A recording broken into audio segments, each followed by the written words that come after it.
Assalamualaikum warahmatullahi wabarakatuh. Bismillahirrahmanirrahim. Alhamdulillahirrahmanirrahim. Anak-anakku semua kelas 9A sampai kelas 9H yang saya banggakan dan saya cintai, semoga anak-anakku tetap sehat walafiat dalam lindungan Allah SWT. Tidak lupa kita dimanapun berada selalu berdoa kepada Allah dan mematuhi protokol kesehatan karena situasi masih COVID-19. Anakku semua, kita refresh materi kemarin bahwa pembukaan Undang-Undang Dasar 45 itu adalah bagian daripada Undang-Undang Dasar 1945. Sebelum kita mulai pembelajaran, mari kita berdoa secara sederhana, semoga apa yang kita pelajari pada pagi ini anakku semua cepat paham dan dapat ilmu yang barokah manfaat. Mari bismillahirrahmanirrahim.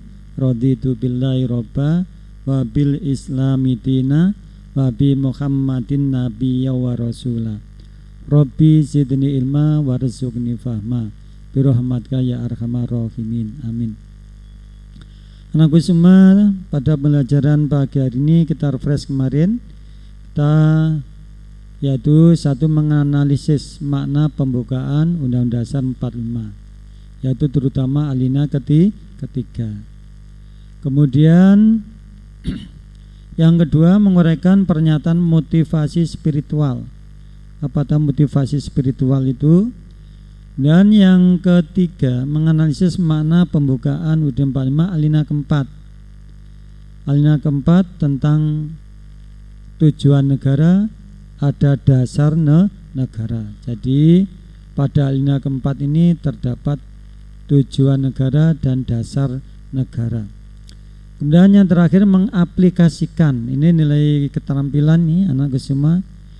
Nilai-nilai yang terkandung dalam alinea ketiga dan keempat itu kita laksanakan dalam kehidupan sehari-hari. Jadi contohnya motivasi spiritual itu apa? Itu nanti itu alinea ketiga kita aplikasikan, kita laksanakan dalam kehidupan sehari-hari. Ini pertama, kita siap untuk menerima pembelajaran dengan ikhlas, tidak ngersulo. Anak-anakku semua pasti saman sudah sehat semua, semangat nih, siap menerima pembelajaran. Kemudian ini adalah naskah atau bunyi alinea ketiga. Atas berkat rahmat Allah yang maha kuasa dan dengan didorongkan oleh keinginan luhur supaya berkehidupan kebangsaan yang bebas. Jadi bangsa Indonesia untuk bisa merdeka ini, membentuk negara atau kebangsaan bebas, itu adalah berkat rahmat Allah. Nanti kita bahas. Maka rakyat Indonesia dengan ini menyatakan kemerdekaannya. Jadi bangsa kita dengan jelas lantang menyuarakan tentang kemerdekaan. Lanjut. Jadi alinea ketiga tadi, anakku semua, kemerdekaan diperoleh semata-mata bukan sebagai hasil perjuangan. Di bangsa Indonesia memang betul kemerdekaan perjuangan memerlukan pengorbanan baik nyawa maupun harta. Tetapi bangsa Indonesia tidak sombong, menyadari lebih dari itu ada kekuatan yang memberikan bantuan kepada bangsa Indonesia, yaitu siapa? Karunia Tuhan. Karunia Tuhan itu artinya adalah pemberian pertolongan dari Tuhan yang Maha Kuasa. Ya, inilah yang disebut motivasi spiritual. Jadi anak-anakku semua kalau belajar sudah tekun, bagus, dengan kerja keras, belajar terus, tapi jangan sampai lupa. Jangan sampai lupa yang memberi akal kita, yaitu Allah atau Tuhan. Itu penting. Usaha lahir, kemudian usaha batinnya itu berdoa. Nah, ini bangsa Indonesia pas. Ini mari nanti aplikasinya tadi kita laksanakan dalam kehidupan sehari-hari. Tugas matematika, PKN, upaya dikerjakan. Setelah itu berdoa, ya Allah, moga tugas saya lancar, mendapat nilai yang memuaskan, ilmu yang barokah. Itulah namanya ikhtiar lahir dan batin. Bentuk ikhtiar lahirnya bangsa Indonesia mengusir penjajah dengan tetesan darah, nyawa dipertaruhkan. Batinnya berdoa. Ini. Yang kedua, maknanya ketiga, kemerdekaan merupakan cita-cita yang luhur pasti. Cita-cita ingin merdeka sangat mulia. Kenapa disebut mulia anak-anakku semua? Ayo, kemerdekaan disebut cita-cita mulia karena selama 350 tahun bangsa Indonesia sangat menderita. Penderitaan tidak hanya lahir tapi juga batin. Kekayaan alam diambil, dikeruk untuk kepentingan penjajah. Miskin lahir, miskin psikologis batin, yaitu bangsa Indonesia tidak boleh menuntut ilmu, tidak boleh sekolah. Hanya kelas 2 SR anak-anakku. 2 SR kalau sekarang kelas 2 SD. Kalau orang hanya bisa sekolah sampai kelas 2 SD, itu bisa apa? Contoh seperti maka dari kakek, nenek, kemudian cucu, cicit dan seterusnya buyut turun temurun menurunkan keturunan-keturunan yang buta huruf, terbelakang. Bahasa kasarnya bodoh sekali. Ini penjajah memang pintarnya seperti itu. Tidak boleh sekolah. Yang boleh sekolah keturunan bangsawan, anaknya bupati, gubernur dan seterusnya.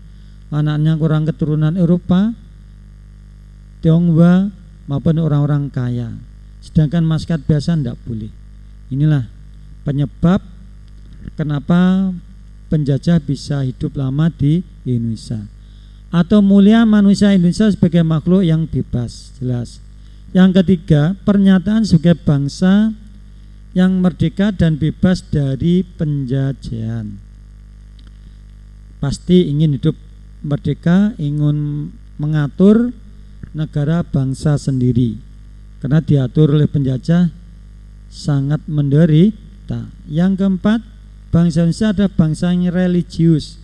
Bangsa yang memeluk berbagai macam agama dan taat kepada agama, juga mengakui kekuasaan Tuhan. Inilah adalah makna alinea yang ketiga. Dan ini simbol lambang negara kita. Ini jelas kita cinta ada Indonesia, cinta kepada lambang negara Indonesia. Kita pertahankan kemarin pada pertemuan awal pertama pelaksanaan Pancasila dari masa ke masa. Kemudian maknanya ketiga yang lain menggambarkan keinginan kehidupan yang berkesinambungan antara material dan spiritual, dunia akhirat, jasmani dan rohani, lahir batin. Inilah kehebatan bangsa Indonesia yang dikejar tidak hanya kehidupan dunia, kemajuan dunia saja, tapi juga akhirat. Ketenangan batin juga dikejar. Ini ada sudah tegas pada alinea ketiga. Maka dalam tujuan pembangunan bangsa Indonesia mewujudkan masyarakat adil dan makmur, merata material spiritual di seluruh wilayah Indonesia. Yang kedua, motivasi spiritual yang luhur. Ini dianggap luhur karena kita mengagungkan kepada Maha Pencipta. Kita tidak bisa meninggalkan Maha Pencipta. Yang ketiga, ketakwaan bangsa Indonesia terhadap Tuhan Yang Maha Esa berkat ridhonya, maka perjuangan berhasil mencapai kemerdekaan. Di berkat ridho dari Allah, bangsa Indonesia juga sudah berjuang, maka diberi jalan bisa hidup merdeka. Kita lanjut dan semua. Nilai ketiga yang lain, motivasi spiral yang luhur, bahwa kemerdekaan kita adalah berkat rahmat Allah yang Maha Kuasa. Jelas, kalau kita hanya mengenalkan perjuangan, tidak mungkin kekuatan militer kita tidak punya senjata itu aja, senjata rampasan. Model perjuangan kita waktu itu gerilya gimana? Belanda lengah kita serang, Belanda siap kita lari bukan berarti takut, tapi menyelamatkan, karena persenjatanya sangat tidak seimbang. Yang kedua, ketakwaan bangsa Indonesia terhadap Tuhan Yang Maha Esa melalui agama masing-masing. Ini sudah lama anakku, sejak zaman kerajaan Majapahit sudah terdapat berbagai macam agama Hindu, Siwa dan Buddha. Jika bisa hidup rukun, maka perkembangan zaman berbagai agama yang masuk Indonesia terus diterima oleh bangsa Indonesia, karena bangsa yang religius dan nilai-nilai ajaran agama tidak bertentangan dengan kepribadian bangsa Indonesia. Lanjut, makna selanjutnya, motivasi spiral yang luhur, bahwa kemerdekaan kita adalah rahmat Tuhan Yang Maha Esa. Keinginan yang didambakan oleh bangsa itu bagaimana? Yaitu satu kehidupan yang sejahtera lahir batin, material spiritual, dunia akhirat jasmani rohani. Ini adalah motivasi spiritual dan keinginan yang baik, yang bermanfaat untuk seluruh umat manusia. Kita lanjut slide anakku semua. Hakikat pembukaan UUD 45. Yang pertama itu sumber tertib hukum. Sumber tertib hukum yang tertinggi di Indonesia. Kenapa bisa disebut pembukaan sumber tertib hukum tertinggi? Karena pada alinea keempat terdapat dasar negara. Tadi sudah simbolnya saya sampaikan tadi, yaitu Pancasila. Pancasila terdapat pada alinea keempat, maka disebut sumber hukum yang positif Indonesia. Berarti seluruh peraturan perundang-undangan di Indonesia harus bersumber pada pembukaan yang di dalamnya terkandung azas kerohanian, yaitu dasar filsafat negara RI, yaitu Pancasila. Undang-undang KUHP, Kitab Undang Hukum Pidana, Kitab Undang-Undang Perdata, Kitab Undang-Undang Perkawinan, Undang-Undang Lalu Lintas, Narkoba, dan semuanya itu tidak boleh bertentangan dengan Pancasila.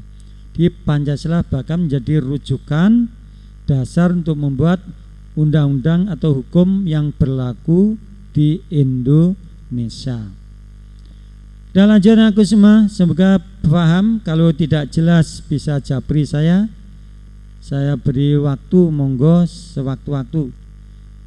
Memenuhi syarat adanya tertib hukum di Indonesia. Jadi jelas pembukaan dasar negara Pancasila memenuhi syarat apa? Adanya kesatuan subjek. Di kesatuan subjek yaitu komitmen dari penguasa untuk mengadakan peraturan hukum. Sudah jelas, peraturan hukum sudah disusun dengan begitu bagus, alat penegak hukum juga sudah disusun dengan bagus, termasuk polisi, kejaksaan, kehakiman telah diputuskan dalam peradilan, juga ada tempatnya, yaitu LP, lembaga pemasyarakatan. Yang kedua, adanya kesatuan azas kerohanian. Jelas seluruhnya, mulai rakyat, pemimpin negara, dan elemen-elemen seluruh bangsa negara menjunjung tinggi azas kerohanian, sampai dicantumkan dalam pasal Undang-Undang Dasar 45, tepatnya pasal 29. Yang C, adanya kesatuan daerah Indonesia yang terbagi dalam provinsi dibagi lagi dalam pemerintah kota dan kabupaten. Itu semua adalah wilayah NKRI.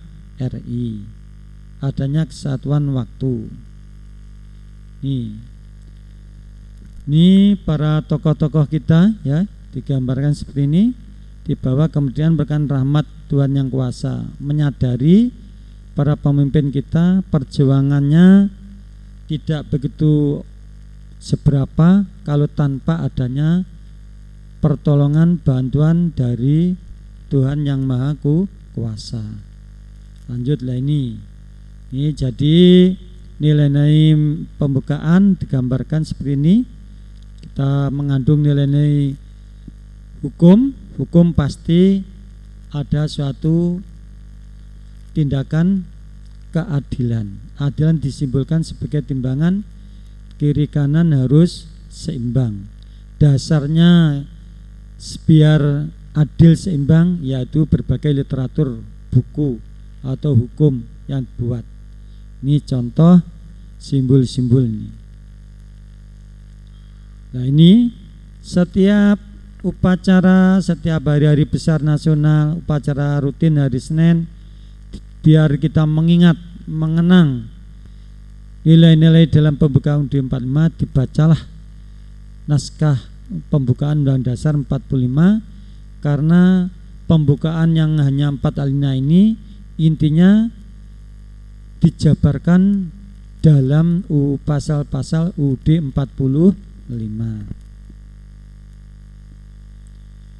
Isi sekarang kita ini bukan isi ya, bunyi, cuplikan bunyi alinea keempat. Kemudian daripada itu untuk membentuk suatu pemerintahan negara Indonesia, memajukan kesejahteraan umum. Nah, ini cita-cita bangsa Indonesia, anak-anakku semua. Pertama, memajukan kesejahteraan umum. Lebih penting lagi, mencerdaskan kehidupan bangsa. Kalau bangsa yang cerdas, pinter, berkualitas, pasti bangsa akan menjadi besar. Bangsa yang maju, mandiri, tanpa ketergantungan pada bangsa lain. Yang lebih penting lagi, bangsa Indonesia tidak memikirkan bangsa sendiri, tapi juga memikirkan bangsa lain. Buktinya apa? Ini terusannya, ikut melaksanakan ketertiban dunia. Ini terbukti bangsa ini setelah merdeka mampu mengundang negara-negara di Asia Afrika April tahun 1955 mengadakan konferensi Asia Afrika.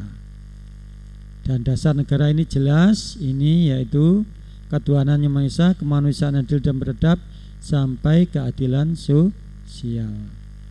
Ini simbol waktu merdeka kita semangat, dan kemerdekaan tidak hanya tujuan akhir, bahkan awal menginjakkan kaki untuk mencapai negara yang maju dan mandiri.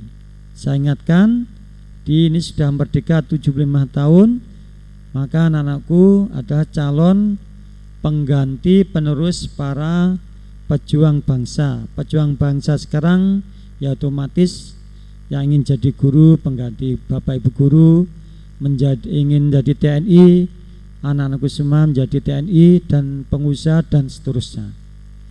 Kemudian kita lanjut makna alinea keempat semua. Isinya pertama, negara Indonesia ingin melindungi seluruh warga negara dan seluruh wilayah negara. Seluruh warga negara itu yaitu seluruh rakyat Indonesia dilindungi. Apabila dirugikan orang lain ya diproses menurut hukum. Sampai rakyat Indonesia atau warga negara Indonesia yang berada di luar negeri ini juga dilindungi oleh pemerintah Indonesia. Ini terbukti apabila ada TKI, TKW kita di luar negeri tersandung masalah hukum, maka pemerintah tidak tinggal diam, mengirimkan tim pengacara ke negara tersebut. Ini bukti pemerintah melindungi seluruh warga negara. Wilayah Indonesia, anak-anakku masih ingat ya, ada berapa? Ada 4 wilayah: daratan, lautan, udara, dan wilayah ekstrateritorial. Daratan ya mulai Sabang sampai Merauke. Darat ini kita tempat tinggal, mencari nafkah, untuk berbakti. untuk dan seterusnya. Kemudian udara, ya udara mulai daratan, lautan itu sampai ke atas itu adalah wilayah udara. Laut sudah jelas. Ekstrateritorial wilayah negara Indonesia yang jauh berada di luar negeri. Kok ada Pak? Ada. Semua negara menurut hukum internasional punya wilayah yang jauh di luar negeri. Itu menurut hukum internasional. Contoh, pesawat terbang, kapal laut, kantor kedutaan yang berada di luar negeri itu adalah milik negara yang punya tadi. Contoh, pesawat Indonesia mendarat di Amerika.